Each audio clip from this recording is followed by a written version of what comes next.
Luke Combs is one of the hottest country artists in the game right now. And his new album, Fathers and Sons, is what we in the industry call a passion project. It's all about the love he has for his two sons. But as the album comes just in time for Father's Day weekend, it feels like a shameless marketing move. The man even has his own line of digital Father's Day greeting cards to go with it all. It's all sweet, but ultimately kinda sappy. I mean, you can't really begrudge the guy for giving love to his two sons and grabbing that bag at the same time. I mean, who could be mad at that? And this Father's Day weekend, I dare any boy dad not to get a little weepy when he listens to The Man He Sees in Me. I hope he never finds out that I didn't hang the moon. I know Fifth Harmony fans, they have been waiting on that Normani solo album. Well, y'all, it is finally here. Dopamine has just arrived. But it hasn't always been easy for former girl group members to make that tricky transition to solo superstardom. Whereas the boy bands, they produced a string of solo sensations.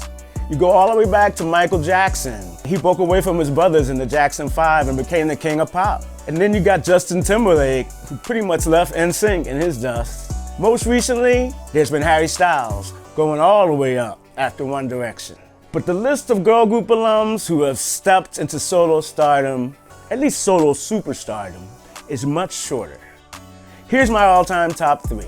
Coming in hot at number 3 is the forever classic Ms. Patti LaBelle. She started in the Bluebells before taking her futuristic funkiness into her 70s trio LaBelle. My number 2, Diana Ross. Easily Motown's leading lady in the Supremes before reigning supreme as an OG pop diva in the 70s.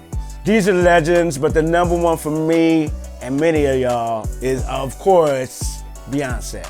She broke free to fulfill her solo destiny when serving Queen Bee for Destiny's Child. But that just wasn't enough anymore. Her solo debut might have been 20 years ago now, but Beyonce stays changing the game. Man, it was Soul Man's showtime at the Apollo when both Usher and Babyface were honored at the iconic institution this week.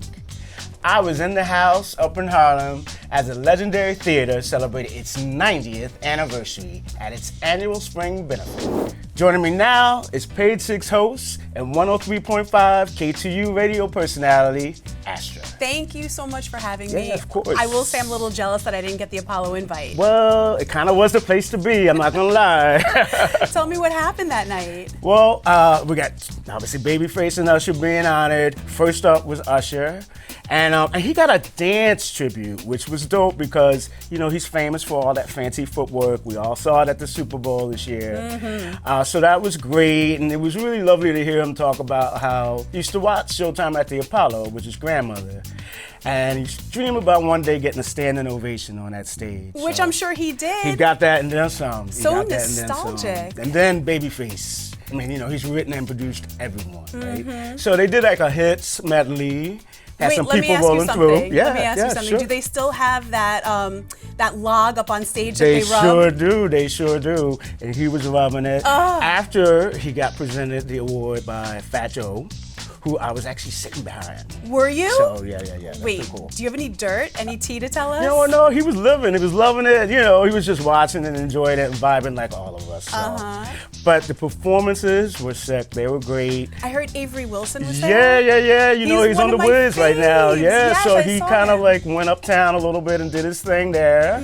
And then there was Cam White, who sang Superwoman. Okay. She did her thing. And then Jordan there Sparks was there too, right? She was there too. She opened it with like a medley of classics. Oh my goodness. So it was pretty cool. I Johnny missed Gill, out my, that was a moment too. I missed out on a great night. It was pretty cool. And then the party got even better, the after party. I mean, that was after the party's the after party. It was a party.